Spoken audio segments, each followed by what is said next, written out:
வணக்கம். இன்னைக்கு நம்ம ஒரு பிரியாணி ரெசிபி தான் செய்ய போகிறோம். ஆந்திரா ஸ்டைல் கத்திரிக்காய் பிரியாணி, குட்டி வக்காய பிரியாணி அப்படின்னு சொல்லுவாங்க. அங்கே அந்த கத்திரிக்காய் பிரியாணி தான். சின்ன சின்ன கத்திரிக்காயை வச்சு, வக்காயன்னா கத்திரிக்காய், சின்ன சின்ன கத்திரிக்காயை வச்சு இன்னைக்கு பிரியாணி செய்ய போகிறோம். ரொம்ப சிம்பிளாக ஈஸியான கத்திரிக்காய் பிரியாணி. பிள்ளைங்கள்லாம் விரும்பி சாப்பிடுங்க. பிரியாணினா சாதம் நல்ல பொல பொலன்னு ரெடியாகி இருக்குது. இந்த கத்திரிக்காய் பிரியாணி எப்படி செய்யணுங்கிறது தான் இப்போ பார்க்க போகிறோம். வாங்க வீடியோக்குள்ளே போகலாம். பிரியாணிக்கு ஒரு மசாலா ரெடி பண்ணணும். இந்த மசாலா தான் கத்திரிக்காய் பிரியாணிக்கு நல்ல டேஸ்ட்டை கொடுக்கும். அதுக்கு ஒரு சின்ன சின்னதாக 2 துண்டு பட்டையை இது மாதிரி சின்ன சின்னதாக உடச்சி போட்டு வச்சுருக்கேன். 4 கிராம்பு, ஒரு 1/4 ஸ்பூன் மிளகு, 1/4 ஸ்பூன் ஜீரகம், 3 ஏலக்காய், ஒரு 1.5 டேபிள் ஸ்பூன் கிட்ட நிலக்கடலை. நான் 1 டம்ளர் அரிசிக்கு இதெல்லாம் சொல்கிறேன். 1.5 டேபிள் ஸ்பூன் கிட்ட நிலக்கடலை, 1 டேபிள் ஸ்பூன் மல்லி, 1 ஸ்பூன் வெள்ளை எள்ளு. கருப்பு எள்ளு இருந்தாலும் பரவாயில்ல, நான் வெள்ளை எள்ளு சேர்த்துருக்கேன். இதை எல்லாத்தையும் நல்லா வறுத்து எடுத்துக்கும். எல்லாம் நல்லா செவந்து வாசம் வரணும். எள்ளு படப்படன்னு பொரியிறப்ப எல்லாத்தையும் வறுத்து எடுத்துக்கிட்டு பார்க்கலாம். எல்லாம் நல்லா செவந்து நல்லா பொரியுது பாருங்கள். இப்போ எடுத்து இதை மிக்சியில் போட்டுக்குவோம்.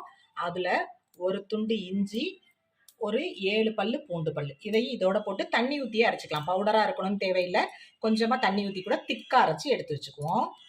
இந்த வறுத்து வச்சுருக்கிற ஜாமானோட ஒரு 1/4 ஸ்பூன் வெறும் மிளகாத்தூள் போட்டுக்கிட்டு, மிளகாத்தூள் போட்டோன்னே கொஞ்சமாக உப்பு. நம்ம பிரியாணிக்கு தனியாக உப்பு போட்டுருவோம். இந்த மசாலாவுக்கு கொஞ்சமாக உப்பு.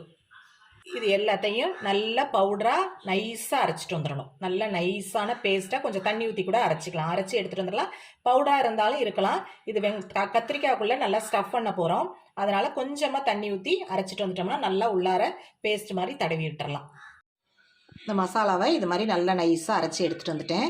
இப்போ கத்திரிக்காவை இது மாதிரி எடுத்து இந்த காம்பு பகுதியை மட்டும் லைட்டாக காம்பு இருக்கிறதுனால வைக்கிறதுனால வச்சுக்கலாம். நான் காம்பை வெட்டி எடுத்துட்டேன்.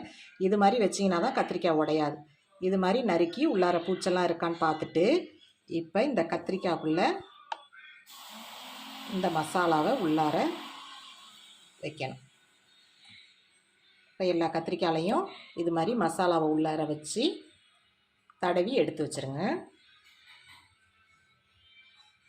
எல்லா மசாலாவையும் எல்லா கத்திரிக்காயிலையும் மசாலாவை தடவிட்டு காட்டுறேன். கத்திரிக்காயில் மசாலாலாம் தடவி எடுத்து வச்சுட்டேன். மீதி இருக்கிற மசாலாவை வச்சுருக்கேன். இப்போ நம்ம அதை பிரியாணியோட போட்டு வதக்கிக்கலாம்.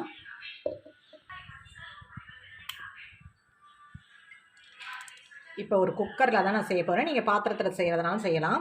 குக்கரில் நல்லெண்ணெய் ஊற்றிக்கிங்க. கத்திரிக்காய் பிரியாணிக்கு நல்லெண்ணெய் நல்லாயிருக்கும். இந்த நல்லெண்ணெயோட நெய்யும் கலந்து ஊற்றுறதுனாலும் ஊற்றலாம். நான் வெறும் நல்லெண்ணெயில் தான் செய்கிறேன். நீங்கள் நெய்யும் வேணாலும் கலந்துக்கலாம். நல்லா ஒரு குழிக்கரண்டி நல்லெண்ணெய் ஊற்றிக்கிங்க. எண்ணெய் சூடானவுடனே கொஞ்சமாக சோம்பு மட்டும் நான் போட்டுக்கிட்டேன். வேணும்னா நீங்கள் பிரிஞ்சி இலை இதெல்லாம் போட்டுக்கலாம். சோம்பு மட்டும் போட்டிங்கனாலே நல்ல டேஸ்ட்டாக இருக்கும். நல்ல பெரிய சைஸ் வெங்காயத்தை நைஸாக நறுக்கி வச்சுருக்கேன். இந்த வெங்காயம் நல்லா வதங்கணும். நல்லா செவந்து வதங்கி வந்தால் தான் பிரியாணி நல்ல டேஸ்ட்டாக இருக்கும். இதை நல்லா வதக்கிக்குவோம். செவந்து வர அளவுக்கு ஒரு 3/4 வாசி கண்ணாடி பதம் வர அளவுக்கு வதங்கியிருக்கு. இப்போயே இந்த கத்திரிக்காவையும் இதில் வச்சுட்டிங்கன்னா இந்த கத்திரிக்காய் வதங்கவும் இந்த வெங்காயம் வதங்கி வரவும் கரெக்டாக இருக்கும்.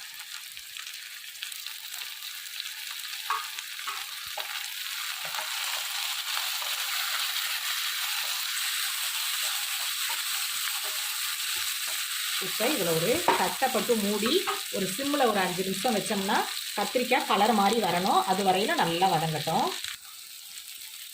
இது மாதிரி கத்திரிக்காய் கலர் மாதிரி வந்திருக்கு பாருங்கள். இந்த மாதிரி மாறி வரணும்.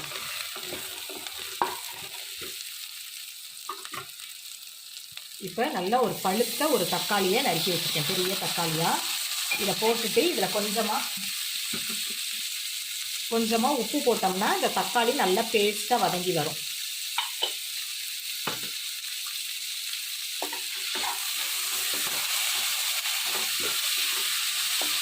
கத்திரிக்காய் தக்காளி எல்லாம் வதங்கியிருக்கு. நம்ம அந்த அரைச்சி வச்ச மசாலா கத்திரிக்காயில் ஸ்டஃப் பண்ணிவிட்டு மிச்சம் இருக்கிறது எல்லாத்தையும் இதில் போட்டுருவோம்.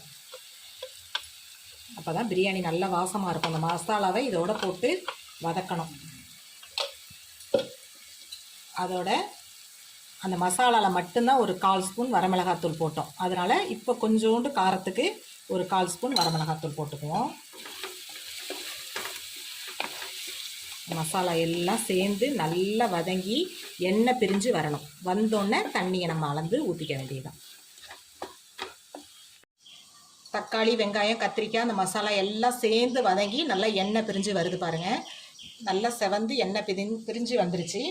இப்போ நான் இதில் 1 டம்ளர் அரிசி, வீட்டில் சாப்பிட்ற பொன்னி அரிசி தான் நான் எடுத்து ஊற போட்டிருக்கேன். சாப்பாட்டு அரிசியில் தான் இன்றைக்கி செய்கிறேன்.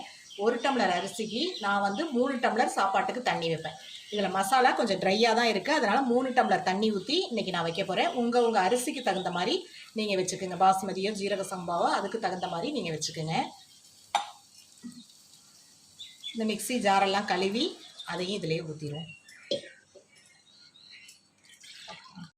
இப்போ உப்பு டேஸ்ட் பார்த்துட்டு தேவையான அளவு உப்பு போட்டுக்கோங்க. ஒரு கல் உப்பு தூக்கலாக இருந்தால் தான் பிரியாணி சாப்பிடும்போது கரெக்டாக இருக்கும். இப்போ இந்த தண்ணி நல்லா கொதித்து வரட்டும். கொதித்து வந்தோடனே அரிசியை போடலாம். தண்ணி நல்லா கொதித்து வந்துட்டு இப்போ ஒரு 10 நிமிஷம் அரிசியை ஊற போட்டுருந்தேன். அந்த அரிசியை போட்டுருவோம்.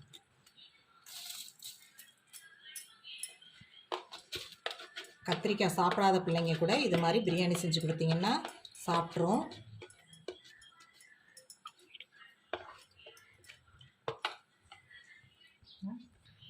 இப்போ அரிசியை போட்டாச்சு. இப்போ அரிசியும் தண்ணியும் நல்லா கொதித்து செட் ஆகி வரட்டும். கத்திரிக்காய் பாருங்கள் அப்படியே முழுசாக மிதக்குது, உடையவே உடையாது, இப்படியே இருக்கும்.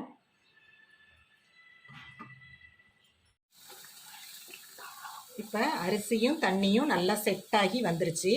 இப்போ இந்த டைமில் கத்திரிக்காய் உடையவே இல்லை பாருங்கள். நல்லா வெந்தும் இருக்கும். வதக்கிட்டோம்ல, உள்ளார ஸ்டஃப் பண்ணி வதக்கினதுனால நல்லா மசாலா ஏறி வெந்து இருக்கும். இப்போ எல்லாத்தையும் இப்போ மூடி ஒரு 10 நிமிஷம் தம்மில் போட்டுருவோம். மேலே கொஞ்சமாக கொத்தமல்லி தலையை தூவி மூடி வெயிட்டை போட்டு ஸ்டவ்வை சிம்மில் வச்சுருங்க. கரெக்டாக 10 நிமிஷம். அந்த டைமில் விசில் வந்தாலும் பரவாயில்ல, 10 நிமிஷம் வச்சுட்டு நம்ம ஸ்டவ்வை ஆஃப் பண்ணிவிட்டு ஸ்டீம் போன பிறகு பார்க்கலாம். ஸ்டீம் போயிட்டு இப்போ குக்கரை ஓப்பன் பண்ணிடுவோம்.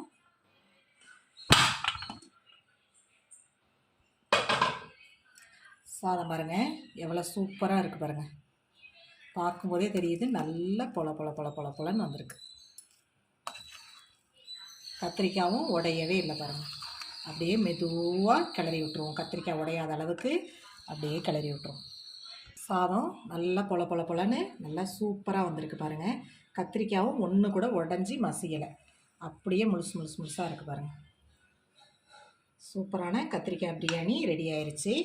இப்போ நம்ம இதை பரிமாறிக்கலாம். சூப்பரான கத்திரிக்காய் பிரியாணி ரெடி ஆகிட்டு, ரொம்ப ஈஸி, சிம்பிள். நம்ம ஈஸியாக நிலக்கல்லையும் எள்ளும் மட்டும் இருந்துட்டால் போதும், இந்த பிரியாணி ஈஸியாக செஞ்சிடலாம். கத்திரிக்காய் பிள்ளைங்கள்லாம் சாப்பிடாது. என் வீட்டில் என் பொண்ணு கத்திரிக்காய் சாப்பிடாது. இது மாதிரி தான் பிரியாணி செஞ்சு கொடுக்க ஆரம்பித்தேன். பிரியாணினா பிள்ளைங்க எந்த விதத்தில் செஞ்சு கொடுத்தாலும் சாப்பிட்ருங்க. இந்த கத்திரிக்காய் பிரியாணி உங்களுக்கு பிடிச்சிருந்துச்சுன்னா லைக் பண்ணுங்கள், ஷேர் பண்ணுங்கள், கமெண்ட் பண்ணுங்கள், சப்ஸ்கிரைப் பண்ணுங்கள். மறக்காமல் பெல் பட்டனை கிளிக் பண்ணுங்கள். தேங்க்யூ.